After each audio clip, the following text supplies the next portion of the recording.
የእግዚአብሔር ቃል የምንሰማበት ድምፃችንን የምናስተላልፍበት የምንዘምርበት እግዚአብሔር አንደበታችን ሁሉ የተባረከ እንዲያድርግ ፈቃዱ ይሁንልን። ጸሎታችን አባቶቻችን ጸሎት የሰጠ የተቀበለ አምላክ የኛ ጸሎታችን ይቀበልልን። ኃይለ አጋንንትን ያበረክትልን። ስሙ ለመቀደስ ብሎ ሲያብቃ በሐዋርያት የተገኘ አምላክ በመካከላችን ተገኝቶ እንዲባርከን የእሱ ቅዱስ ፈቃድ ይሁንልን። በአምላካችን የለን ጸልይ።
የድናችን ጸሎት ሰላም ለእጅን ልገድግ ሰላም ለእጅን ዘተሰገድ ነገሮች ማለት እናስተውቋች በእንዳንድ አምድ ወያችን ጸሎት ለማርያም ይገኝ ወላድ አምላክ ተብሎ ስል ይገብር ሰይፍ ሲል አምላካችን ያለ ስመሬ ማማላ ሞቶ ነው ዘያስበዙ ነገር ለቤት አይዳን ያተቆጥሩ ሰው ለበቱ ወደ ፈርሞ አይደ ምድራችን ወዘሮው ወናደቦም ወሰቱ ይፈጃላል ናምሲዮም ናንዘይው ቁጣን አስከብሮም በረከቱ ደዋን ወፈናው ወራኩም ዱዳሉ ተወሰነ በተደከረ ሳይሮ ዘይየው ዳበግን ዳብራህ ተወሰሩ ሰዓደ ማርያም ሰይፍ ገዶ ያለ አምላክ ሰዓሊ ምረት ደሰል ሰዓሊ ለነ አብ ክርስቶስ ወልቺ እስራኤል ያተን ሰዓሊ ለነ ሰዓሊ ለነ ቅድስ በቤታችን ወራቀ ጸሎት ሰዓሊ ምረት ጋር ይደረጋል። ታማልደ ያባህያቆስ በየፍሬ በስሞን አምላዊ የበላይ ልብስ ዳዊት ሃይማኖት የተለቀነች ማምላክ ለኛ ተደምጠ በመካከላችን እንድትባርከን ከሰይ ፈቃድ ይሁንልን። ወያችን ወይ ሐዋርያትን ያደርግልን። በላኩ ቅዱስ ያስባርከን። በአንተችን ሆኖ በሰማይ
ኢየሱስ ክርስቶስ ስራይ ኃጢአት ኃጢአት ሁሉ ማይሰራ ኃጢአት እግዚአብሔር ይምጣ ወያችን ይባርክልን።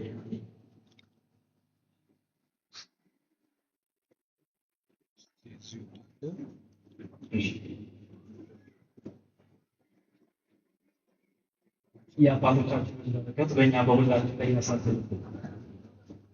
ያሳሰብብን። እሺ እንደ አምላካችን ቅዱስ ፈቃድ በጸሎት ፕሮግራማችንን ጀምረናል።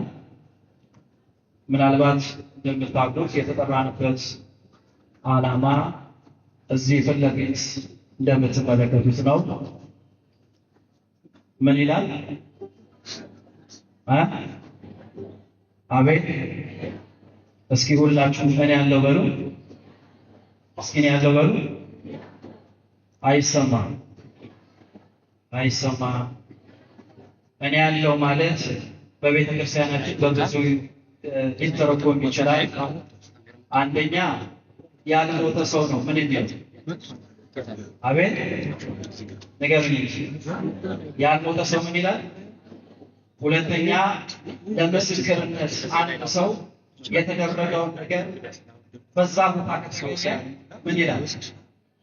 አቤት እኔ በዛ ቦታ አለው። ለዛ ነው ኢየሱስ ክርስቶስን ምስክርነት ሲሰጥ አብርሃም ከመወለዱ አስቀድሞ እኔ አለሁ ብሏል። ሰማችሁ ነው? እኔ ምን ብያለሁ? አለሁ ብሏል። ስለዚህ እኔ አለሁ ማለት ምስክርነት ነው። እኔ አለሁ ማለት በሕይወት መኖራችንን የምናሳይበት የምናርጨምርበት።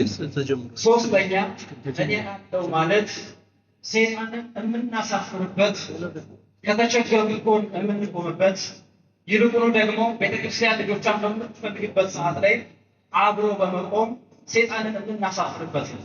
ለዛ ነው አብርሃም እግዚአብሔር በሰማይ ልጁ ይስሐቅን ሊሰዋ ሲል አብርሃም ብሎ ሲጠራው አቤት እኔ አለሁ አለ። ምን አለ? ንገሩኝ እንጂ አቤት እኔ አለሁ አለ። መጽሐፉ ዲፋሬ ሲታቁ በዚህ ልቡ ይላል ሰይጣን ልቡ አዘነ ተቃጠለ። ስለዚህ እኔ አለሁ ማለት የሰይጣን ልብ ምን ያደርጋል ማለት ነው? ንገሩኝ እንጂ ይሰብራል። እስኪ አንድ ጊዜ ሁላችንም እኔ አለሁ በሉ። አቤት እኔ አለሁ። አምላካችን እግዚአብሔር ከኛ ከሁላችን ጋር ይሁንልን። የመጀመሪያው የምናደርገው ዝማሬ ነው። በማህበረ ጎርጎርዮስ ዝማሬ ቀርብልናል። በማህበረ ጎርጎርዮስ ዝማሬ ቀርብልናል። በጣም የሚገርማችሁ ይህንን ዝማሬ የሚያቀርቡት በዚሁ በአቡነ ጎርጎርዮስ የሚዘምሩት ከልጆቻቸው ጋር ሁሉ ጭምር ነው። እየሰማችሁ ነው? እነሱም በዚሁ ማህበር አለው ልጆቻቸውን በዚሁ ተክተው ከልጆቻቸው ጋር ያመሰግናሉ። እንዲህ ያለ መታደል ይፈልጋል። እየሰማችሁ ነው? እንዲህ ያለ መታደል ይፈልጋል። ለዛ ነው እግዚአብሔር ኪዳን ሲገባ እኔ የአብርሃም የይስሐቅ የያዕቆብ ምንድን ነው ያለው? አቤት አምላክ ነኝ ሲል ምስክርነት እየሰጠ ልጆቻቸው በእነሱ ግብፅ እንደተጠቁ የሚያሳዩት። አሁን አብዛኞቻችን ልጆቻችን የት እንዳሉ ራሱ አናውቅም። የት እንደሚውሉ አናውቅም። የት እንደምናስባቸው ሁሉ አናውቅም። ቤተክርስቲያን ልጆች እያሏት ልጆች እንደሌላት የሆነችው አብዛኞቻችን እየወለድን ኢቭን ዋጋ የምንከፍልላቸው ለዓለማዊ ሕይወታቸው ነው እንጂ ለነፍሳቸው አይደለም። ስለዚህ ይሄንን ሕይወታችንን ልናስተካከል ይልቁኑ ደግሞ ትዳር ውስጥ ያላችሁ ልጆች ያሏችሁ ልጆቻችሁን ወደ ቅድስት ቤተክርስቲያን መላክ በመንፈሳዊ አገልግሎት እንዲሳተፉ ማድረግ የግድ ይለናል። ይህንን ዝማሬ መልሱልን። በማህበረ ጎርጎርዮስ አገልግሎት ውስጥ ያሉ ከልጅነታቸው ጀምሮ ሲያገለግሉ ቆይተው አሁንም ከልጆቻቸው ጋር በጋራ ያገለግሉን።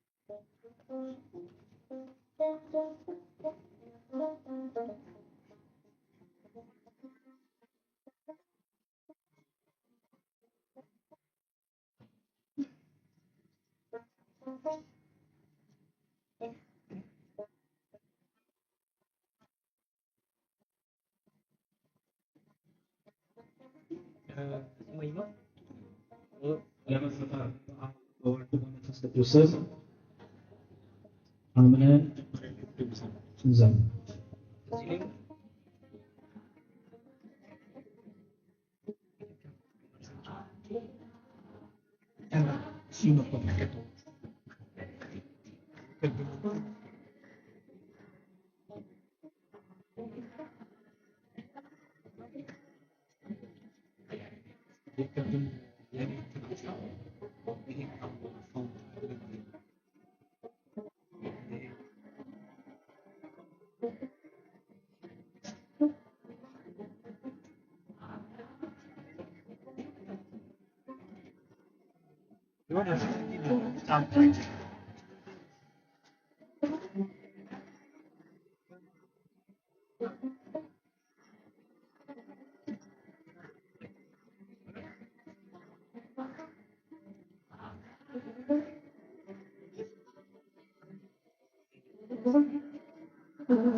ስትሪም ሲያለኝ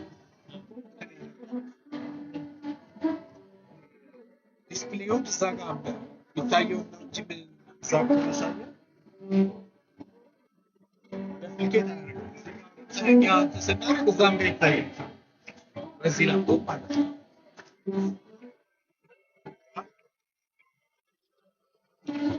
ይሄ ፕሬዘንት ስታደርግ ይሄ ፕሬዘንቴሽን ኮድ ያለው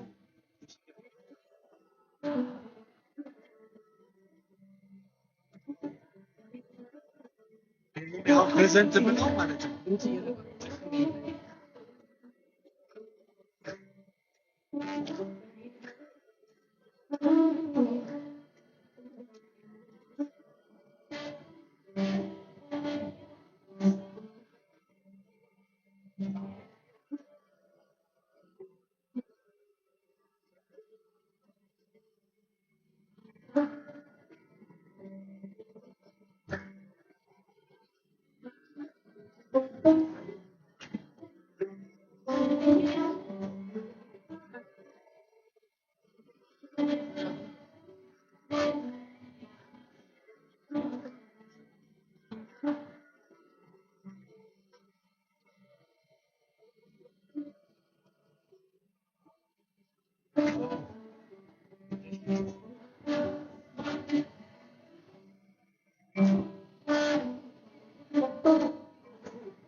እዛኛው ላፕቶፕ ነው እንዴ?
ስክሪን ኪራ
ዙም ይሄን ፍሬም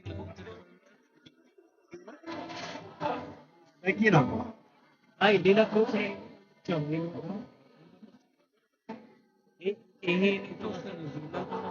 ይሄ የኛ ማስተር ነው። ከዛ እሱ አለ የሚንቀሳቀስ ይሄ ታዲያ እዛ ጋር ያለው እሱ ክሮዝ ይመስላል እየለቀመ ኢምባል እስኪመጣ አይ እኛ ይሄ ብቻ ስለሆነ እዛ ነው እንትን ሌንሱ ኪት ሌንስ ነው። ዙም ሲደረግ አፐርቸር ይዘጋብኝ የተወሰነ ይሄ እንዴት የተወሰነ ይዘጋብኝ አቃይ ነው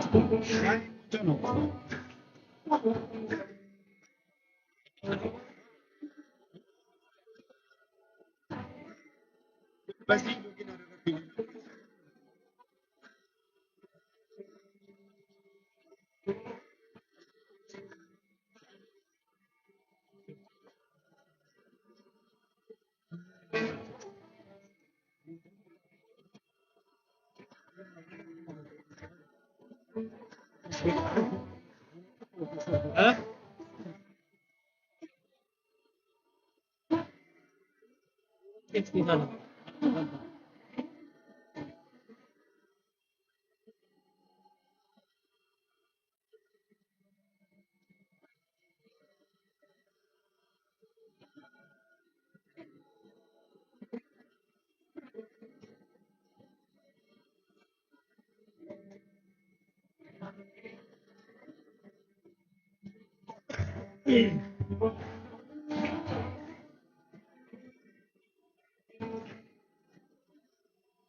ያንስባቸዋል ጨምሩ።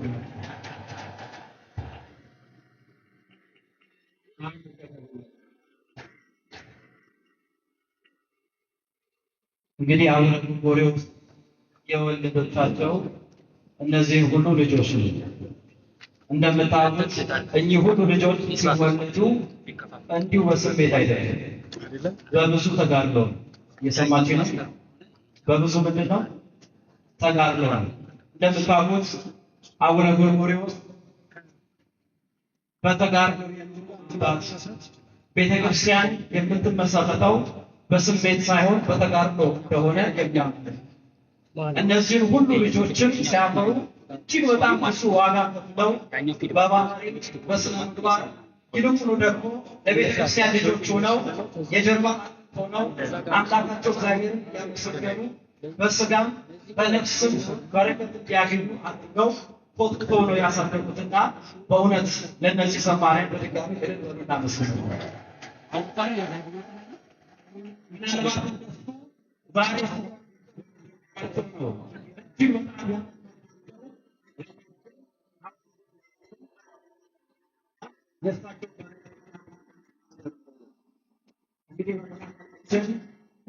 ፕሮፌሰር አባ ኃይል ግርማ በመካከላችን ተገኝተውልናል። የቅድስት ሥላሴ አካዳሚ ምክትል ፕሬዝዳንት ናቸው። በእውነት እሳቸው በረከታቸው በእኛ ላይ ይደርብን። እሺ ምናልባት ሁለተኛ የምንሄደው ፕሮግራማችን የሚሆነው እኔ ያለው የሚል ሁለተኛ ሂደት ነው። በወንድማችን በጳውሎስ ይቀርብልናል። እኔ ያለው የሚለው በወንድማችን ጳውሎስ ይቀርብልናል።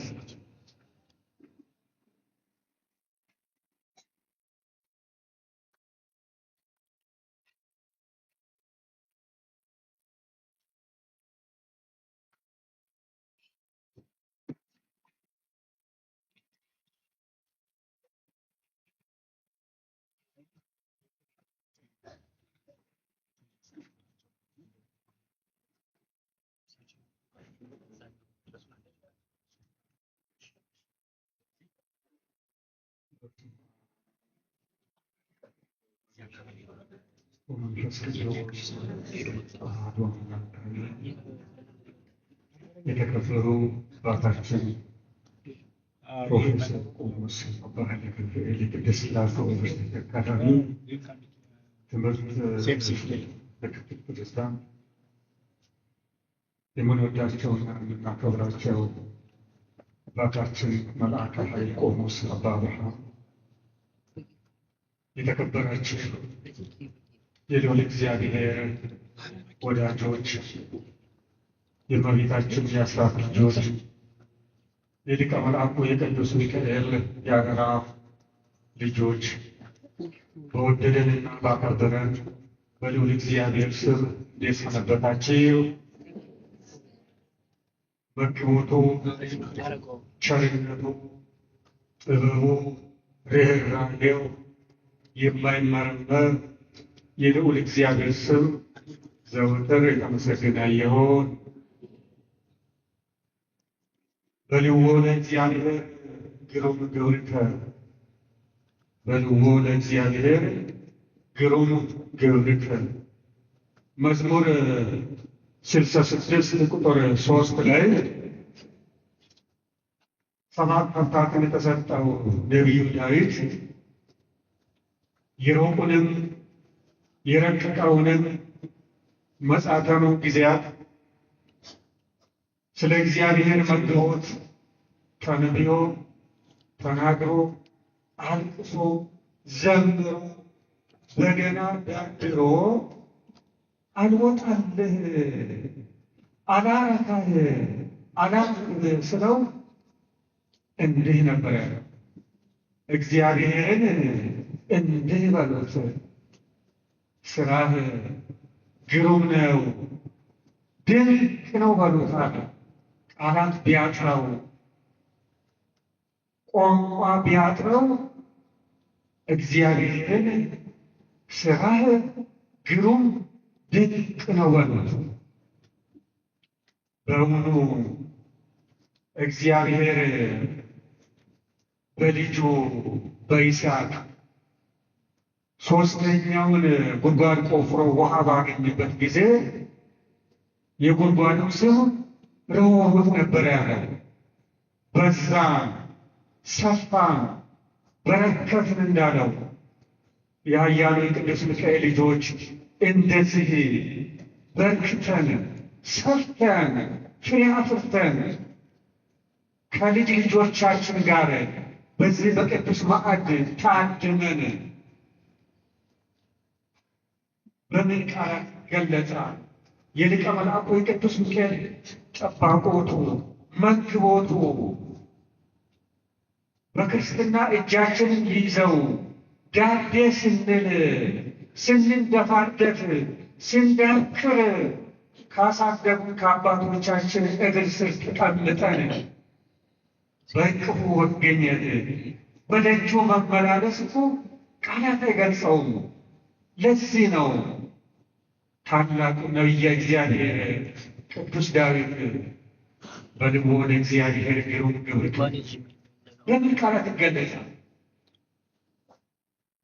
እያንዳንዳችንን የአባቶቻችንን መዓዛቸው፣ በረከታቸው፣ ግሳጣቸው የማንን ተናግረን የማን እናስቀራለን?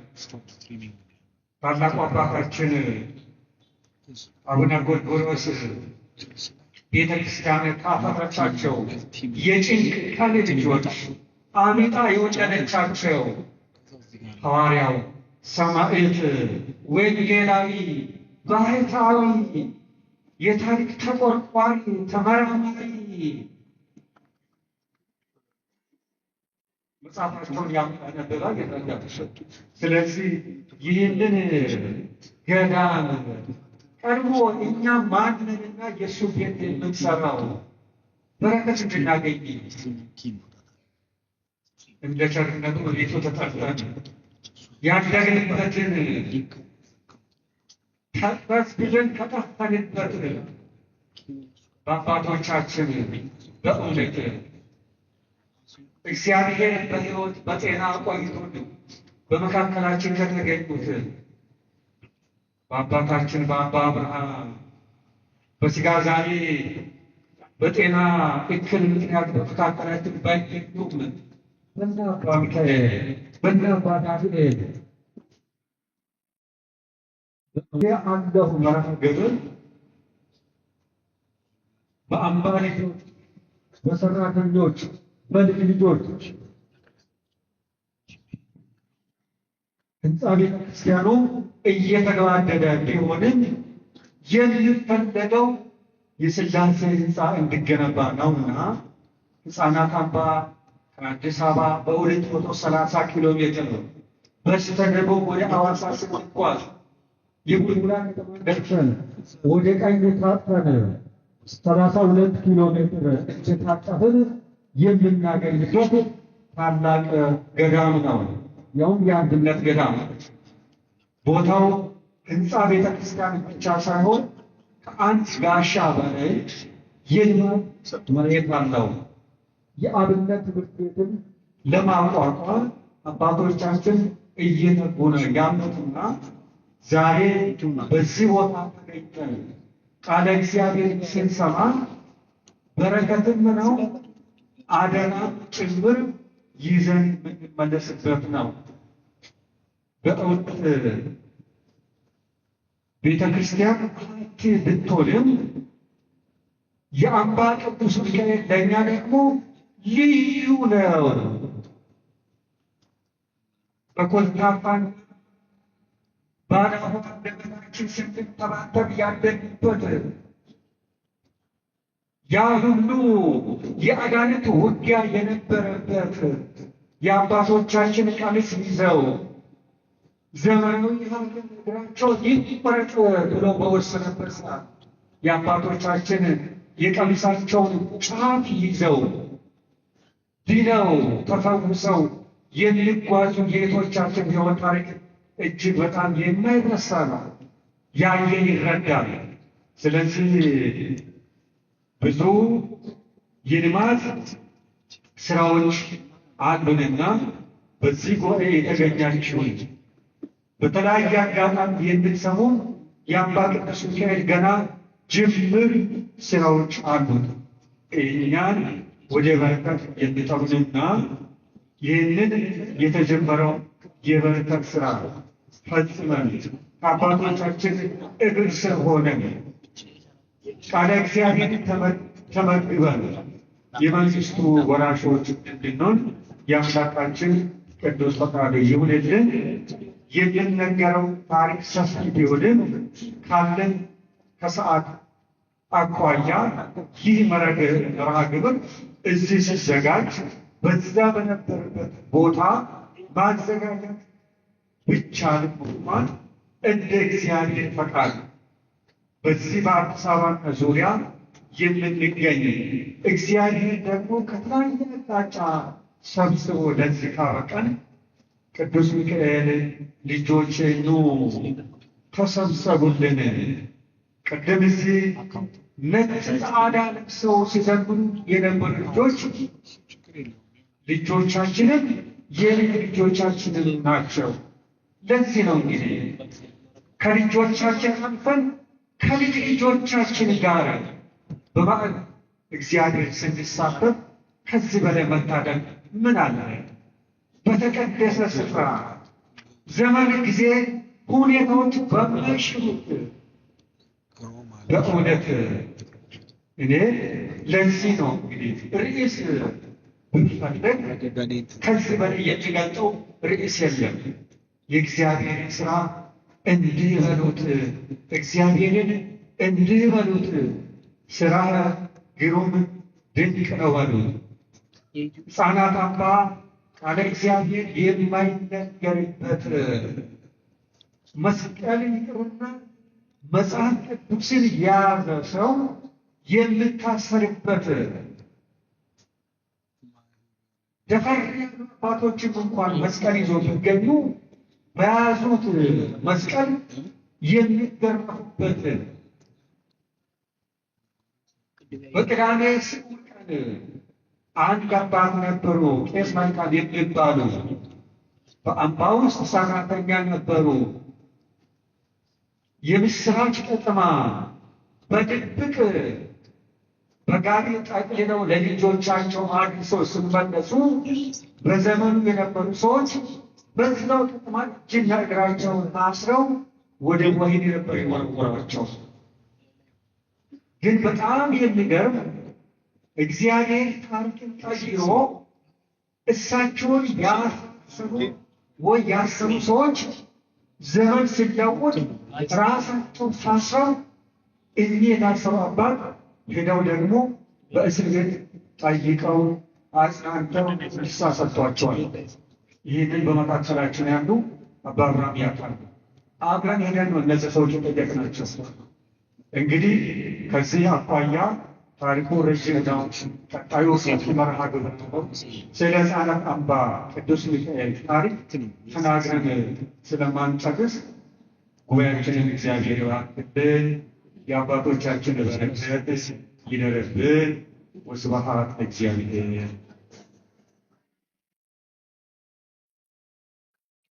ቃለ ሕይወት ያሰማልን፣ ቃለ ሕይወት ያሰማልን። ለዩቲዩብ ምቀኝነት ነው። ለዩቲዩብ እንደጠይቅ ቃለ ሕይወት ያሰማልን። አባቶቻችን ይላሉ የሀበሻ ምቀኝነት እስከ ሲኦል ነው ይላሉ። እስከ የት ነው? ንገረኝ እንጂ። እና ምሳሌው ሁሉ ሲያስረዱ ምን አሉ? አንዲት የሀበሻ ነፍስ ኃጢአት ሰርታ መልአኩ ሲኦል ሊያስገባት ይዟት እየሄደ እያለ ሲኦል ሞላ አሉ። ምን ሞላ? ደግሞ ምሳሌ ሲኦል አይሞላም። እንደው ምን አለ ሞልቶ በደረስኩ እንዳትሉ። አይሞላም። ቢሞላም ሁሉ መቀጠሪያ ያደርገናል እንጂ እና ሲኦል ሞላ እና መልአኩ ምን አለ? በቃ አንቺ ነሽ በጣም እድለኛ ነሽ፣ ሲኦል ስለሞላ የት ትገቢያለሽ አለ? ገነት ትገቢያለሽ አለ። እና እዛ ሲኦል ውስጥ ያሉ አብሾች ተንጫጩ። አይሆንም አሉ። ምን ነው አለ? ኧረ ሞልታችኋል እኮ አላቸው መልአኩ። እና እነዛ እዛ ውስጥ ያሉት አብሾች ምን ቢሉ ጥሩ ነው? እንጠጋጋለን። ምን እንላለን? አሁን ያቺ ነፍስ የት እንዳትገባል እና ይላሉ አባቶች። የሀበሻ ምቀኝነቱ እስከየት ድረስ ነው? ለዛ ነው ሰው አትመኑ የሚባለው። ለወንድማችን በድጋሚ ቃለ ሕይወት ያሰማልን፣ ቃለ ሕይወት ያሰማልን። በእውነት አቡነ ጎርጎርዮስ እጅግ በጣም ብዙ ልጆችን አፍርተዋል። ዛሬ ስማቸውን የሚያስጠሩ እንደምታውቁት አቡነ ጎርጎርዮስም በስለት የተወለዱ አባት ናቸው። በተደጋጋሚ ጊዜ እናትና አባታቸው ልጆችን ሲወልዱ ይሞቱባቸዋል እና ስለትን ተሳሉ። ወንድ ልጅን ምን በል ስጠኝ፣ ከሰጠኸኝ መልሼ ምን እልሃለሁ? አቤት እሰጥሃለሁ። በስለት እኚህን የመሰሉ አባት የሚገርማችሁ ተወለዱ። የዚህ ጊዜ እናታቸው አሰለፈች ተስፋዬ ብለው ስም ሰጧቸው። ማን ብለው? አቤት ብዙ ጊዜ በስለት የሚወለዱ ምሳሌ ኃይለ ሥላሴን ብትመለከቷቸው በስለት የተገኙ ናቸው። በምን በተደጋጋሚ ጊዜ ወይዘሮ የሽመቤት ልጅ ሲሞትባቸው መጨረሻ ላይ እግዚአብሔር ጋር ሄደው ከሰጠኸኝ ለአንተ መልሼ ምን እልሃለሁ አሉ። አቤት እናንተ ልጅ ልትወልዱ ስትሉ እግዚአብሔር ትጠይቃላችሁ?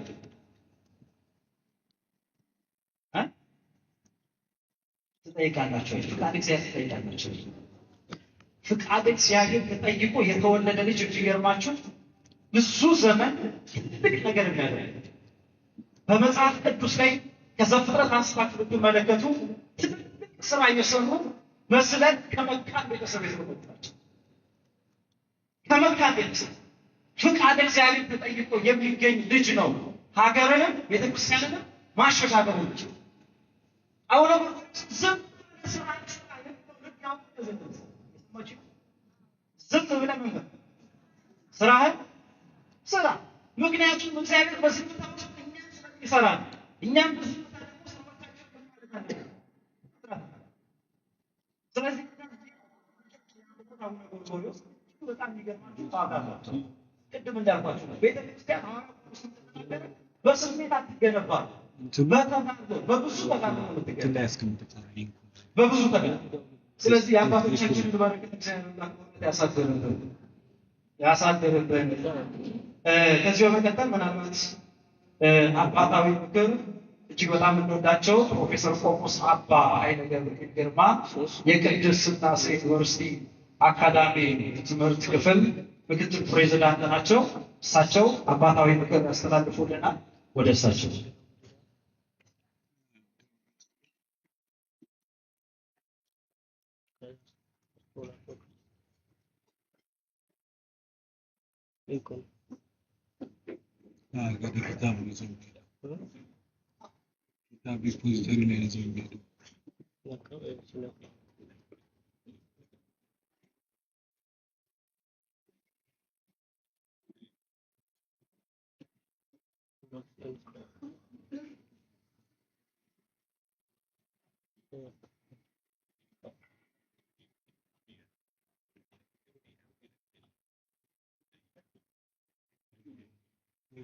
የተከበሩ አባታችን መላከ ኃይል ቆሞስ አባ አብርሃም፣ የተከበራችሁ እንግዶች፣ ቀደም ብለው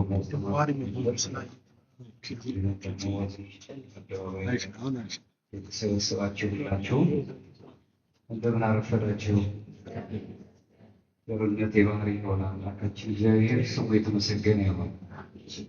እግዚአብሔር ስለሰበሰበን ስሙን ሁልጊዜ እናመሰግነዋለን።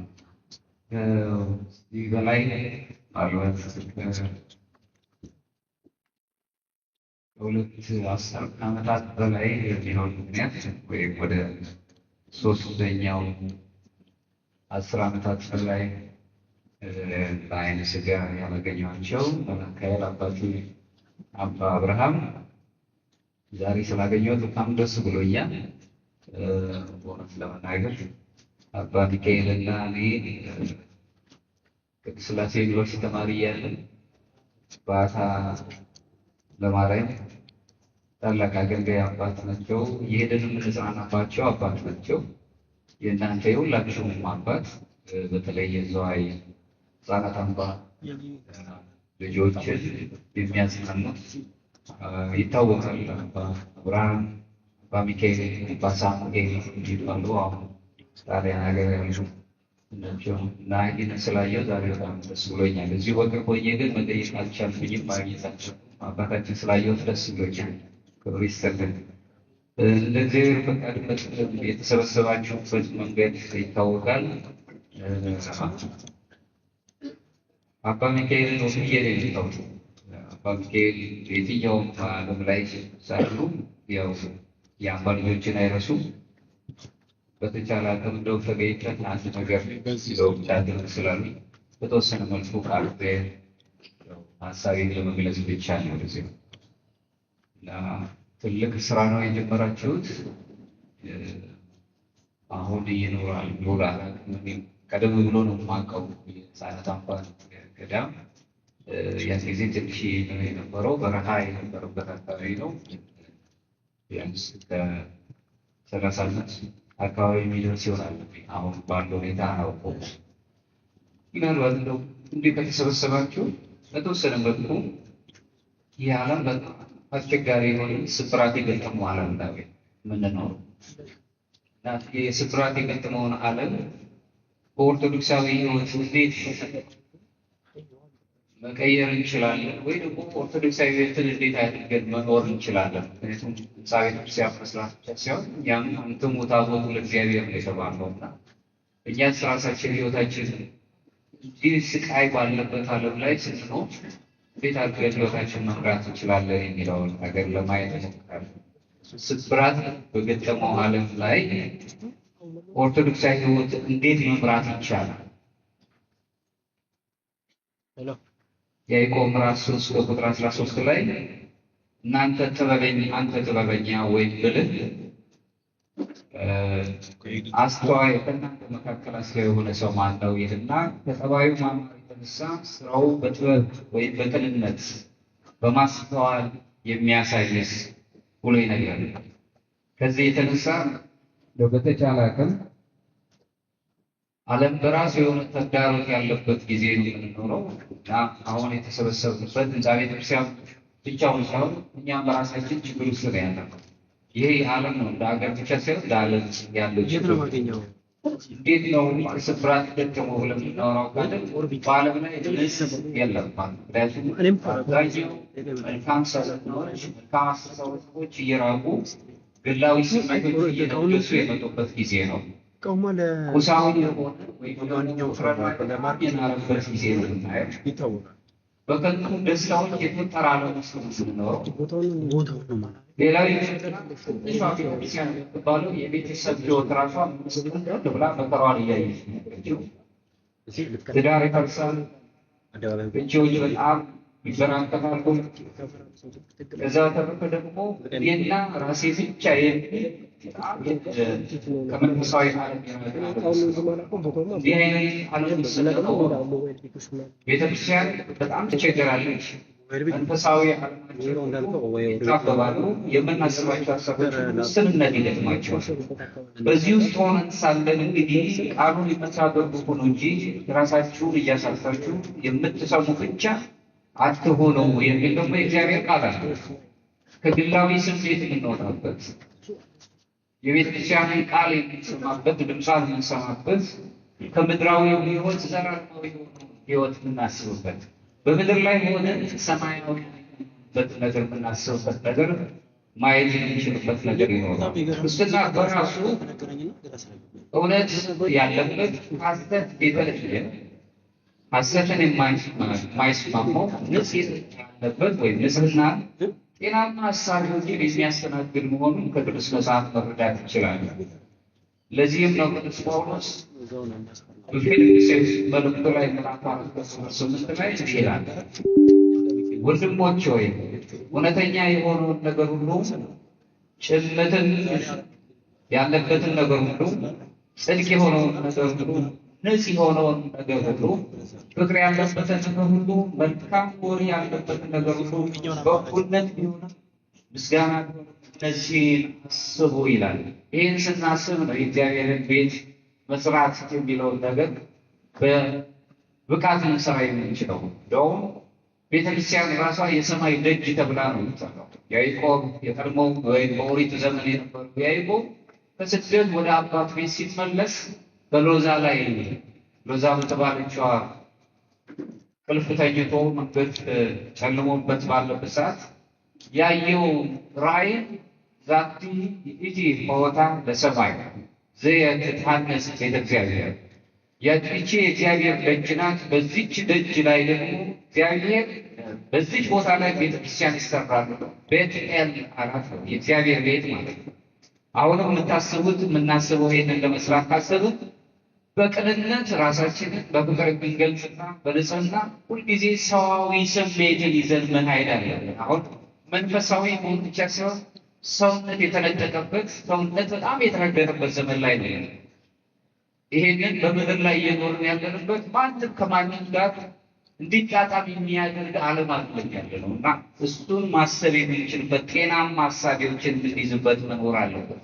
ከዚህ ሁሉ እንግዲህ ክርስቲያኖች በተለይ ኦርቶዶክሳውያን በዓለም ዙሪያ የተሰባበረውን ዓለም ወይም ምስቅልቅል ያለውን ዓለም መንፈሳዊ ሆነን እንድንሄድ ብዙ ተግዳሮቶችን ጥሰን ወደ እግዚአብሔር መንገድ እንድንሄድ የሚያደርጉ ነገሮች አሉ። በስጋ በጣም ነው የምንሰቃየው፣ ግን ተስፋ ነን። በተስፋ ደግሞ ሕይወትን እንዘራለን። ተስፋችን በእግዚአብሔር መሆኑን ካመንን ተስፋችን እግዚአብሔር መሆኑን የምንተማመን ከሆነ በተስፋ እንሄዳለን። ተስፋን ሰንቀን እንሄዳለን። ለዚህ ነው ተስፋ ስላለን ነው የእግዚአብሔር ደጅ የተባለችዋን ቤተክርስቲያን ለመስራት እናስበው። ልበ አምላክ ዳዊት ሲናገር አሁንስ ተስፋዬ ማን ነው እግዚአብሔር አይደለምን በማለት ላለንበት ዓለም ስንቅ ሊሆን የሚችለውን ነገር ይነግረናል። ተስፋ ትልቅ ነገር ነው። ሰው ተስፋ ከሌለ ሕይወት የለውም። የቤተክርስቲያን ታሪክ እና የነገረ መለኮቱ ምሁር ቅዱስ ዮሐንስ የክርስቶላው ሲናገር ምን ይላል? ተስፋ ሕይወት ያፈሳል፣ ይኸውም ከተስፋ ጋር የሚስማማ ሕይወት ይላል። ተስፋ ሕይወትን ያፈሳል፣ ተስፋው ደግሞ ከሕይወት ጋር የሚስማማ ነው። ሶርያዊው ቅዱስ ይስሐቅ ደግሞ ቤተክርስቲያን አባት ሲናገር በምትጸልይበት ጊዜ በተስፋ የሚዘራውን አራሽ አስበው። ይህ ገበሬ በተስፋ የሚዘራውን 2 እጥፍ መልሶ ይሰበስባል። ከእግዚአብሔር መንግሥት መሻትን ጽድቅንም ከቁሳዊ ነገር ሁሉ እጅግ ይበልጣል። እሱ ራሱ በሚገባው ቃል በገባልን ቃል መሰረት ልመናህን ይቀበልሃልና ሁል ጊዜ በተስፋ ኑር ይላል። በተስፋ የገጠመን ዓለም ምስቅልቅል ያለ እንኳን ቢሆን ተስፈኞች መሆን አለ። በተስፋ መኖር መልመድ አለ። በዚህ ሶስተኛው ክፍለ ዘመን አካባቢ የነበረው ጥንታዊው የግሪክ ገጣሚው ሰው ሲናገር ምን ይላል? ደፋር መሆን አለብን ይላል። ስጋዊ ድፍረት አይደለም። ምክንያቱም ነገ የተሻለ ይሆናልና፣ ከዛሬው ነገ የተሻለ ይሆናል። በሕይወት እስካለን ድረስ ተስፋ አለ። ሙታን ብቻ ናቸው ተስፋ የሌላቸው በማለት ይነግራል።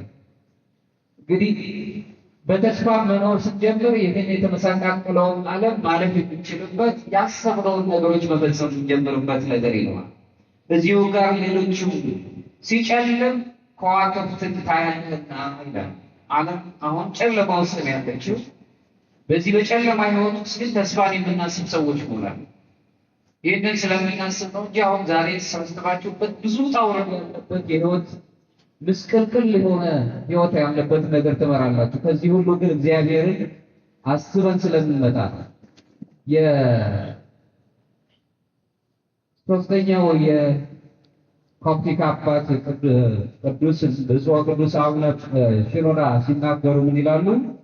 ተስፋ በጨለማ የተጨነቆረች ነፍስ ብርሃን የምታስገባ ልዩ መስኮት ናት። ሰዎች ማየት የሚችሉት ነገር እንኳን ባይኖር ድቅድቅ ያለው ጨለማ ላይ አንድ ነገር ልታሳይ የምትችል አንቺ ተስፋን ወይ ብርሃን የምታሳይ ነገር ናት። ስለዚህ በተስፋ መኖር ልመዱ ይላል። ተስፋ ሁሉ ጨለማ በሚሆንበት ጊዜ ብርሃን አድርጎ የማሳየት ችሎታ አላት። እርግጥ ነው እናንተ ሕይወት በተለይ አባቶች ሕይወት ብዙ ነገር ያሳለፈ ዛሬ ያላችሁበት ደግሞ የተለየ ሊሆን ይችላል። የተሻለ ያኗኗር ዘይቤ በኢትዮጵያ ደረጃ ስናየው ላይቭ እንደምገባ እኮ ብትነግረኝ ኖሮ እኔ ኮንቨርተር አንቸገርም ነበር፣ መምጣት ይችል ነበር አይደለ? ሂደቶች ግን አልነበሩም። ማድረግ አይቻልም። እንግዲህ አሁን ደግሞ ቼክ ሊያደርግ ነው ሊገዛ ሊሞክር ነው። ግን የኑሮ ውጣውረድ ግን ወይም ደግሞ ዘመድ የማጣት ቤተሰብ የማጣት ችግሮች ውስጥ ልትሆኑ ይችላሉ። ዞሮ ዞሮ የሁላችን ቤተሰብ ወይም አባትና ተስፋችን አምላካችን አምላክን ይዘን እንሄዳለን በተስፋ ይህንን ዓለም ለማሸነፍ የሚረዳንን ማለት ነው። ለዚህም ነው እንግዲህ አንተ ይላል አንድ የፈረንሳይ ደራሲ ሲናገር መታገስ ተስፋን የመፍጠር ጥበብ ነው። ተስፈኞች ስለሆናችሁ ነው ትልቅ ቤተክርስቲያን ነው መስጠት። እዚህ ትልቅ ቤተክርስቲያን ነው ቤተክርስቲያን ሰራ ብዙ ደግሞ ህንጻ ስላሴዎች ይፈርሳሉ በዓለም ላይ ሰዎች ያገኙት ደግሞ የሚያጥኑበት ነው። ያጡት ራሳቸው ከማጣት በታች ሆነው የሚኖሩበት ዓለም ላይ ነው እና ሰውነት መንገስ አለ። ሰውነትን የሚናነግስ ከሆነ ነው አምላካችን ሁላችንን ቢጎበኝ የመቅደሱ ባለቤት የሆነ ክርስቶስ በመስቀል ላይ ተሰቅሎ ሳለ እኛን ወደ መንፈሳዊው ሕይወት ብቻ መውሰድ ብቻ ሳይሆን ሰውነት ወድቆ የነበሩት እሱ ደመ ግቡ አልነበረም ነው የሚለው ክርስቶስ በመስቀል ላይ በደም ታጥቆ ነበር በመስቀል ላይ ተሰቅሎ። እኛ ደመ ግቡ ያልነበር በተለይም ደግሞ በአርአያ ሥላሴ የተፈጠርነው ያንን በአዳም ምክንያት ያጣነው እሱ ሰውነታችንን አጥፎ ላይ ያሳየን በመስቀል ላይ ነው። ሰው ክቡር ነው። ሰውነት በጣም ትልቅ ምስጢር ነው። ሰው በሰውነት ነው መዳኘት ያለው እንጂ በማንነት ወይም ሰው በወጣው ማንነት አይደለም። ሰዎች በያዙት የቆዳ ወይ በሚናገሩት የንግግር ወይ በቋንቋ ዘይቤ አይደለም ገሌ ገሌ የሚባለው ሰው በሰውነቱ መግለጽ አለበት። ያንን ያሳየን አምላክ ሰው ሆነ ነው የሚል የተስፋ ባለቤት ነው አምላካችን ኢየሱስ ክርስቶስ ምን ሁላችንም ቅዱስ አትናቴዎስ የእስክንድርያው አባት ሲናገር ምንድን ነው የሚለው?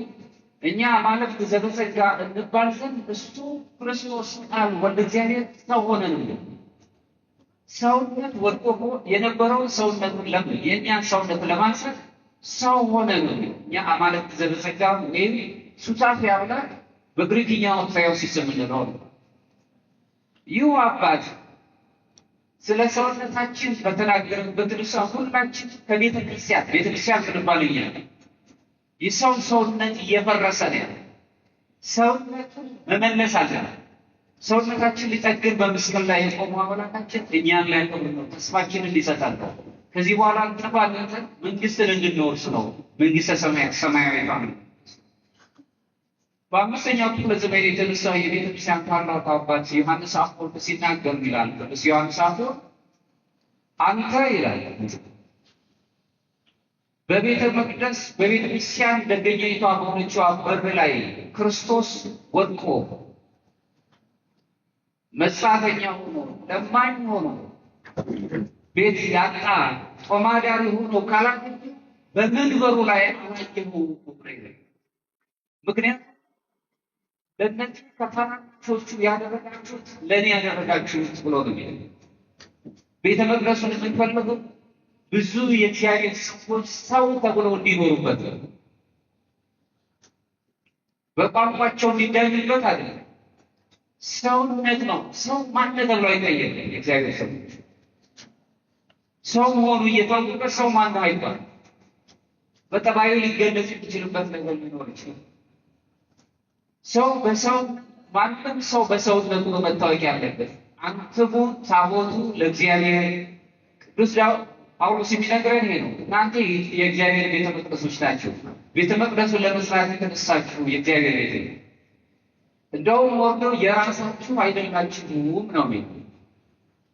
ያውም በዋጋ ደም በሚባል ዋጋ የተገዛችሁ ናችሁ በክርስቶስ ደም። ስለዚህ የራሳችሁ አይደላችሁም። አሁን የእኛን ማንነት ጥያቄ ሳስገብቶታል ማለት ነው ቅዱስ ጳውሎስ። በክርስቶስ ደም ዋጋ ነው የተገዛችሁ፣ ስለዚህ የራሳችሁ አይደላችሁም እያለ ሰው የግል ማንነት ጥያቄ ውስጥ ሆኖ እንዴት የሆነ ማንነት ተሰጠው ነው ጥያቄ። ሰው በሰውነት ነው መቅበር ያለበት። ሰዋዊ ስሜታችን ከሰዎች ጋር የተስማማ የተጣጣሙ ምንሰራት ቤተ መቅደስ ሁላችንንም በኩልነት የምታስተዳድር በኩልነት የምታየው በሰውነት የምትገለጥ ድሃ ሀብታሙ ማተም ሁሉም በእግዚአብሔር ፊት ሁላችንም የምንዳይ ባመነውና በሰራናቸው ስራዎች እግዚአብሔር ይጠይቀን። ከየት መጣ የማንባልበት ኦርቶዶክሳዊ ሰውነት ገዝፎ የሚታይባት ኦርቶዶክሳዊ የእሳቤ ሂደቶቻችን ለራስ ብቻ ሳይሆን ለሌላ መኖርን የማሳየት ነው። ስለዚህ ቤተ መቅደስ ስንሰራ የተስፋ ባለቤት ስንሆን ይሄ ምስቅልቅል ያለው ስብራት የገጠመውናል። ስብራት ስንል በጣም በሚገርም ሁኔታ ውልቃት አይደለም፣ ለመጠገን የሚያስቸግር ስብራት ነው ያለው ማለት ላይ ነው።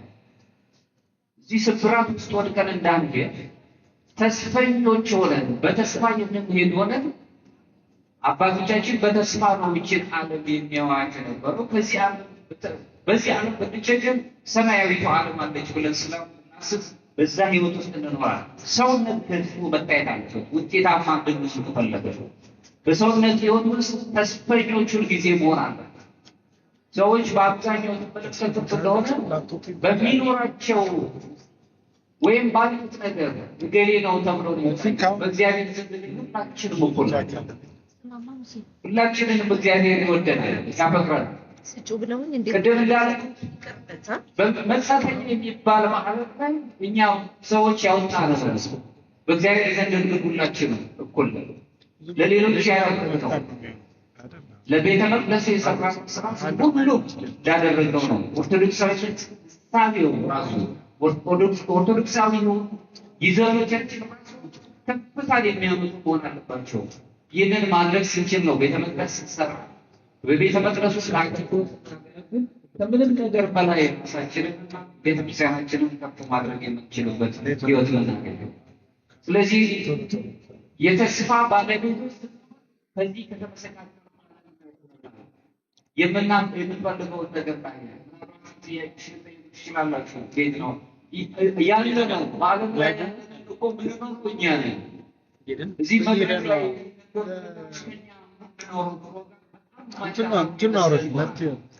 ሁሉም በሚችል የሚያደርግ ነው። አሁን መቅደሱን ሰራ በመቅደሱ ውስጥ የሚገለገሉት የእግዚአብሔር ቤተ መቅደሶች ደግሞ በመንገድ ላይ ወስደው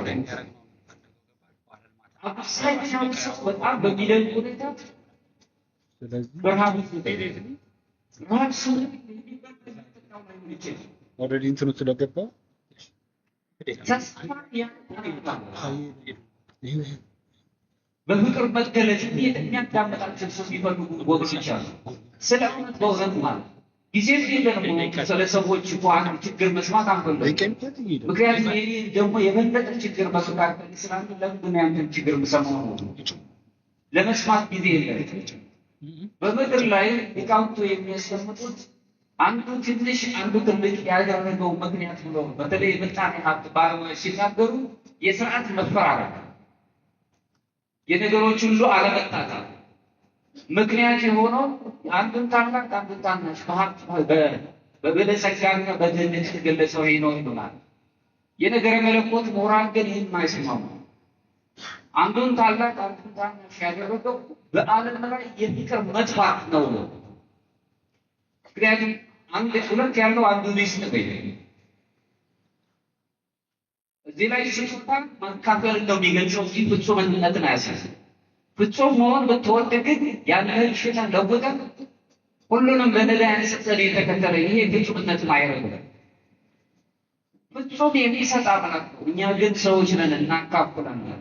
አሁን ዛሬ የተሰበሰብነው ማካፈል እንዴት መልመድ እንዳለብን ነው። ለቤተክርስቲያን እኛ ለምንገለገል ምዕመናን ከእኛ በኋላ የሚመጡት የሚገለገሉበት አባቶች በራሳቸው ያካፍላሉ፣ አገልግሎት ይሰጣሉ። ገዳማውያን ካህናት አባቶች እኛ ደግሞ የሚቻለን ለሚቀጥለው ትውልድ የሚሆነውን ነገር እንሰራለን። ስለዚህ ስብራት በገጠመው ዓለም ላይ የሚኖር ማንም ኦርቶዶክሳዊ ለመሻል የተስፋ ባለቤት መሆን አለበት። ሁልጊዜ በፍቅር የሚገለጽ መሆን አለበት።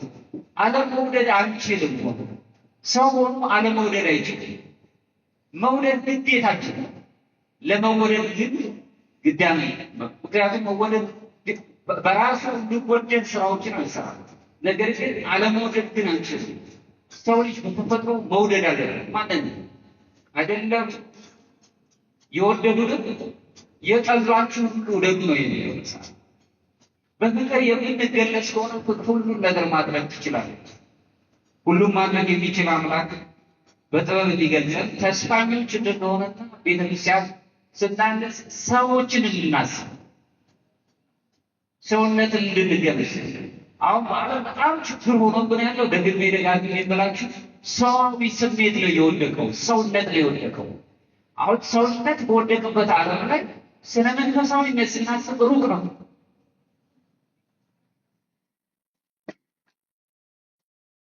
ሰዎች በጣም በስቃይ ውስጥ ነው ያሉት። ማንም ሰው ማንን ተብሎ አይጠየቅም እያለ ወዶት ፈርቶ በዛ ቋንቋ የተወለደ ሰው የለም። ከዚህ ቋንቋ መወለድ ያለ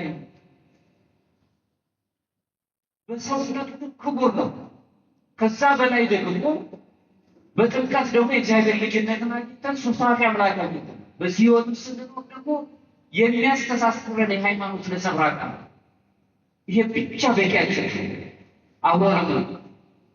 አብሮ ለመሄድ ከሌሎቹ ጋር ተስማምተን ለመኖር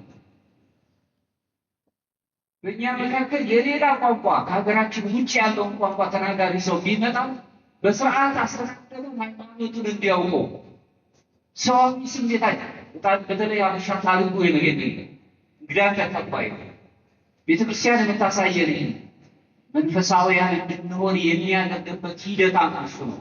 መንፈሳዊነት ራሱን የቻለ ልዕልና ነው። በልዕልና ውስጥ ደረጃዎች አሉ። መጀመሪያ ነፃ ስጋችንን ማሸነፍ የምንችልበት ደረጃ መርሳት ከፍትወታት ነፃ ስንወጣ ነው ወደ ሁለተኛው ማዕረግ ወይም በኦርቶዶክሳዊ መንፈሳዊ በተለይ ነው ንጽሐ ነፍስ የሚባለው ማዕረግ። በንጽሐ ነፍስ ላይ ስናደርግ ፍጹም የሆነው ይሄ ፍጹም የሆነ የጸሎት ተግባራት የሚባለው እሱን እንድንፈጽምና እግዚአብሔርን ወደ ማየት የምንቀርብበት ደረጃ ላይ ደርሰናል። ሶስተኛውና የመጨረሻው ግን ንጽሐ ልቦና ነው የሚባለው። ንጽሐ ልቦና ግን ሱታፌ አምላክ የምናገኝበት አምላካችንን መስለን የምንኖርበት የቅድስና ሕይወት ወይም ደግሞ ቴዎሲስ ተብሎ የሚጠራው ሱታፌ አምላክ የምናገኝበት አማልክት በተሰቀ የምንማርበትን ህይወት የምናገኘው። ስለዚህ ክርስቲያኖች ኦርቶዶክሳውያን ተስፈኞች ነን። አምላካችንን ነው የምንመስለው። ከዚህ ከሰዋዊ ጠባይ ወጥተን እንሄዳለን። ቤተክርስቲያን ይህንን አስተምረን በተስፋ የምንኖር ሰውነት ለሰው የሚታይበት በፍቅር የምንገለጽ እንድንሆን አምላካችን እግዚአብሔር የአባቶቻችን አምላክ ጸጋውን ረድኤቱን በረከቱን በእኛ ላይ ሰጥቶ የነበረን ጊዜ እግዚአብሔር የተመሰገነ ይሁን። ስራችሁን ቀና ያድርግላችሁ። የሚቻለውን ነገር እኛም ማድረግ ያለብንን ነገር ካለ በእናንተ በአስተባባሪዎች በኩል የምንችለውን ነገር ለማድረግ አድርገን በሰው ኃይል የሚችለውን ነገር ያካፍላል።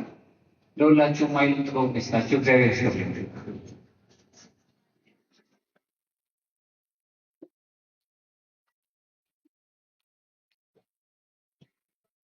በእውነት እልል በሉና ሲያስደስት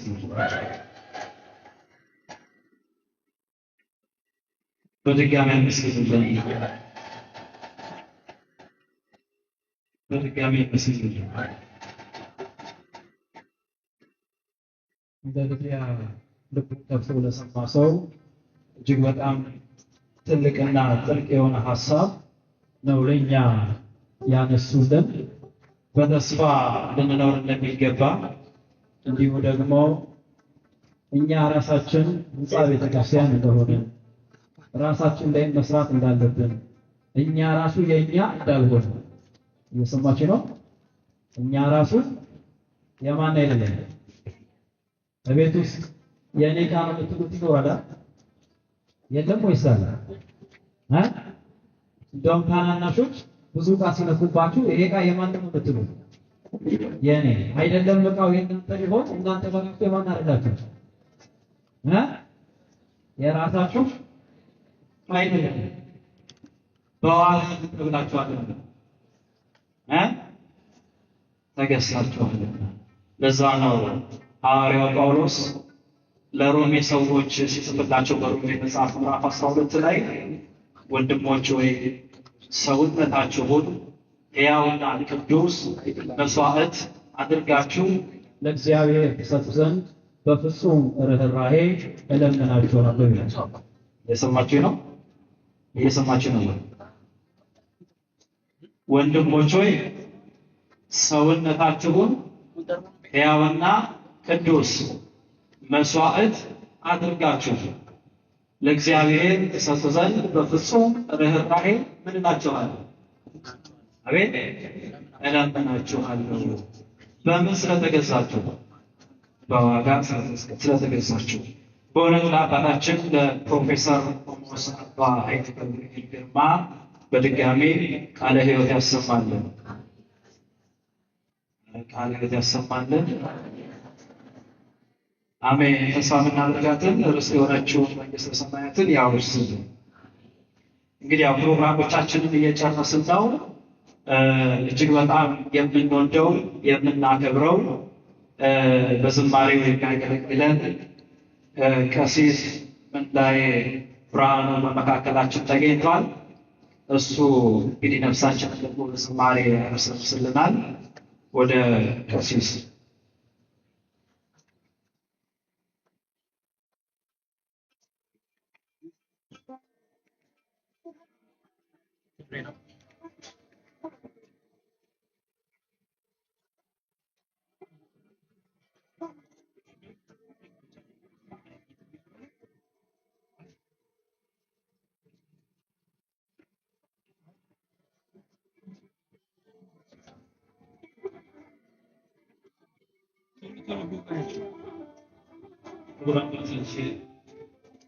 ፕሮፌሰር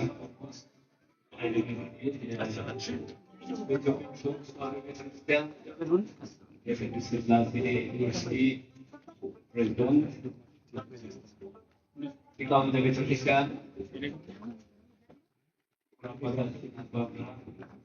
ሊቃውንተ ቤተክርስቲያን እግዚአብሔር የሚወዳችሁ ሉል እግዚአብሔርን የምትወዱ እግዚአብሔር ቤተሰቦች፣ የእመቤታችን የቅድስት ድንግል ማርያም ልጆች ወላጆቻችን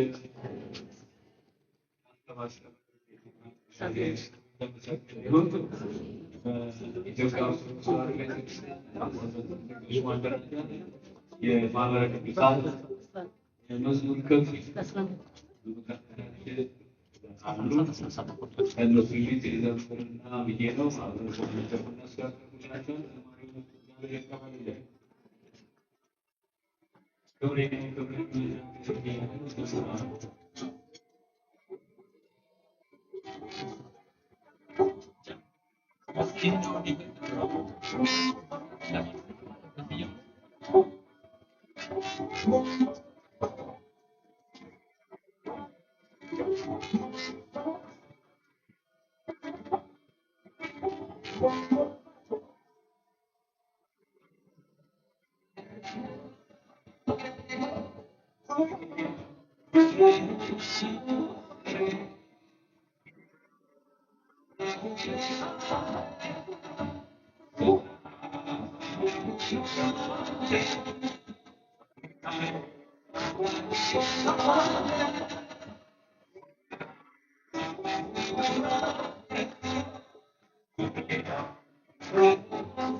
Let's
ያለው ፕሮግራሞች በማህበረሰብ ዝማሬ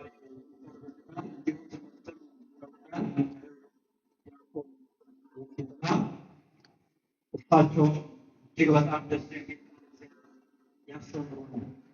መቼም ትምህርት ሲባል አብዛኞቻችን ደካማ ነንና በጣም ይገርማቸዋል። አቡነ ጎርጎርዮስ ከደሴ እስከ ላስታ ድረስ ሄደዋል። እየሰማችሁ ነው? ከደሴ የት ድረስ ሄደዋል? ምን ለማድረግ? እናንተ ከቤታችሁ ጀርባ ቤተክርስቲያን ቢኖር ለመማር ትሄዳላችሁ? አብዛኞቻችን ያው እንደምናውቀው በእኛ ቤተክርስቲያን ውስጥ 4 አይነት ክርስቲያን አለ። ስንት አይነት ክርስቲያን? 4 አይነት። የዓመት ዓመታዊ ክብረ በዓል ብቻ ሲሆን የሚሄድ ሰው አለ። ይሄ የዓመት ሰው ይባላል። ሁለተኛው ደግሞ ወራዊ ክብረ በዓል ሲሆን የሚሄድ ሰው አለ። እዛ ጋር የምትስቁ ሰዎች የእናንተ ታሪክ ነው ማለት ነው። ወራዊ ክብረ በዓል ሲሆን የሚሄዱ ሰዎች አሉ። ሶስተኞቹ ደግሞ የሰንበት ክርስቲያን የሆኑ ሰዎች አሉ። ሁሉ ጊዜ ሰንበት ብቻ የሚሄዱ። አራተኛ ላይ ያሉት የአቡነ ጎርጎርዮስ ፍሬ የሆኑት ቅድምም አሁንም ሲዘምሩ ያያቸዋቸው ቀን በቀን ሁሉ ጊዜ ወደ ቅዱስ ቤተክርስቲያን እየሄዱ የሚባርኩ፣ የሚያገለግሉ፣ የሚዘምሩ እነሱ የየዕለት እግዚአብሔር አምላክን የሚያመሰግኑ ክርስቲያኖች ተብለው ይታወቃሉ። እግዚአብሔር አምላክ በየዕለቱ እንድናመሰግነው ኃይልና ብርታቱን ይስጠን።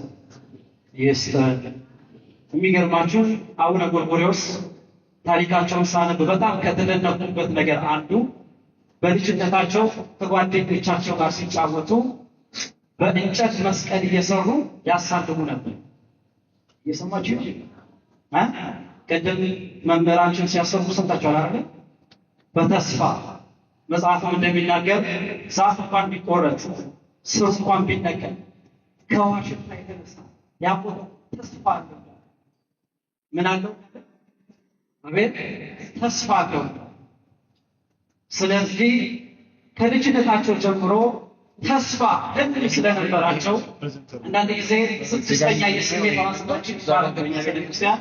ስድስተኛ የስሜት ሕዋሳት ነፍስ የምትነግረን ከልጅነታችን ጀምሮ ስንጠየቅ ለማድረግ ብንሞክር ይሄን እና አሁን ሲጫወቱ በእንጨት መስቀል እየሰሩ ነበር። አቤት ያሳልሙ ነበር። የሚገርማቸው የመምህራቸው አንድ ጊዜ የድጓ መጽሐፍ አንስተው እኚህ መምህር እንዲህ ብለው ተናግረው ነበር። የዚህን ልጅ መጨረሻ አምላኬ ሆይ አሳየኝ ብለው ነበር። የማንን? የአቡነ ጎርጎርዮስ የድጓ መጽሐፍ ጀምሮ አንደኛ ቤተሰቦቻችሁ ለእናንተ ዋጋ የከፈሉትን ስታውቁ ዋጋ የምትከፍሉ ትሆናላችሁ።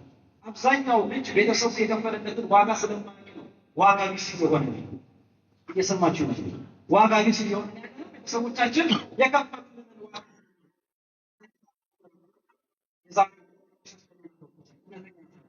ውጭ ሀገር ነው እና አንድ እናትና አባት አሉ። አንዲት ሴት ልጅ አላቸው እና የሚገርማችሁ ይህችን ልጁን አባትየው ትልቅ ደረጃ ለማድረስ ብዙ ዋጋ ይከፍላል እና ልጁን እያስተማረ ዶክተር እንድትሆንለት ነው ብሎ እና ለቤቱ የሚያስፈልገው ሁሉ ያደርጋል። አባትየው ትርፍ ነው የሌለው እንጂ ለቤቱ ለሚስቱ ለልጁ የሚያስፈልገው ሁሉ ነገር ያለ እና ልጁ እንድትደሰት ብዙ ነገር ያለ እና ልጁ ስምንተኛ ክፍል ገብታ ምን ላድርግልሽ አላት እና ልጅየው አባቷን እንዲህ አለች፣ አባቴ ሁሌ ከቤት ወደ ትምህርት ቤት ሲሄድ አንድ ያማረ ቀሚስ አይ ነበር፣ እሱ እንደዛ አድርግልኝ እና ሄዶ ሲጠይቅ $1500 ዋጋ። ስንት ነው? አቤት $1500 እና አባትየው የለውም።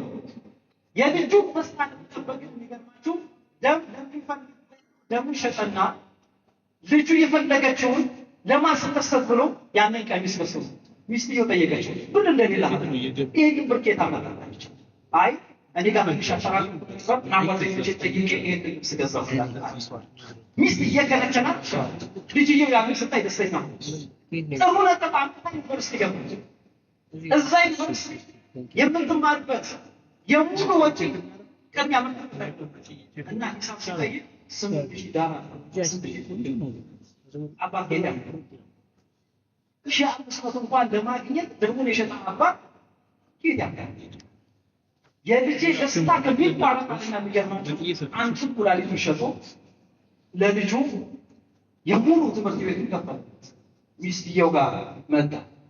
አሁን አለችው ይሄን ሁሉ ብር መቼም ጓደኞችም ሊሰጡ አይችሉም፣ አንተም ቤት ከየት አመጣህ? ባልየውም እንዲህ አላት፣ ልጃችን ይሄንን ነገር መስማት የለባትም። አንዴ የሆነውን ሁሉ አድርጌያለሁ፣ የትምህርት ቤቱንም ከፍያለሁ፣ አንዱን ኩላሊት ነው ብያለሁ ነገሩኝ ሽጫለሁ። ሚስት አለቀሰች። ምንም ማድረግ አትችልም። ኩላሊቱን አለቀሰች። የተከፈለውን ብር ማውጣት አትችልም። ዝም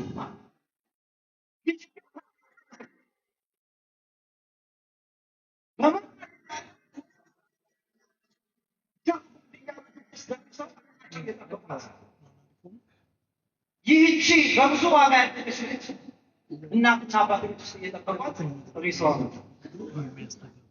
የሰማችሁ ነው? አሁን ያላችሁ እናንተ የእናንተና የአባቶቻችሁን ዋጋ ማጣው ሬሳዋ ነው። አባት ደነገጠ፣ እናት ደነገጠች። ምንድን ነው ማለት የሚገርማችሁ ይሄ ሁሉ ዋጋ የተከፈለላቸው ጊዜ ራሱ ለምን ተብሎ ሲጠየቅ የምትወደው ፍቅረኛዋ ከሌላ ሴት ጋር ሆኖ ስላየችው ልጠይቃችሁ የሞተው አባቷ ነው ወይንስ ንገሩኝ። ይሄንን ነገር ያደረገችው አባቷ የከፈለላትን ዋጋ ስለምትሰጥ ስለማታውቅ አቤት ዛሬ እሱ ውስጥ ያለ የቤተሰቦቻችን ዋጋ ቢስ የምትሆኑ ወጣቶች አሉ።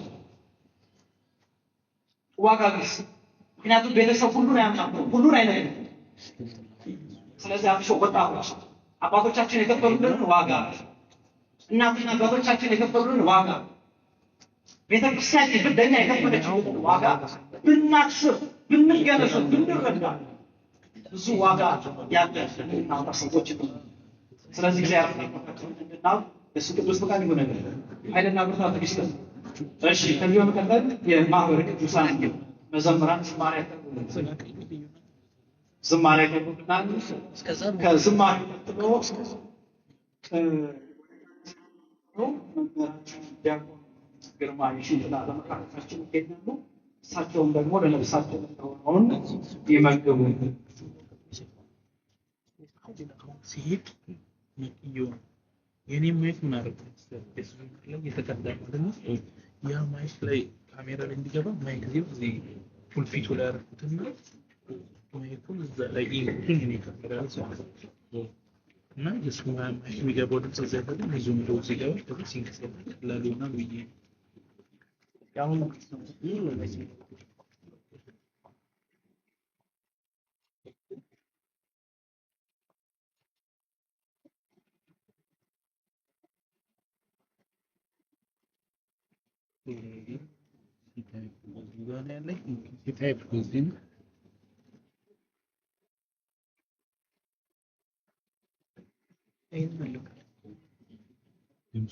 እኛን ሪከርድ ያደርጋል። አረባክሽ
Thank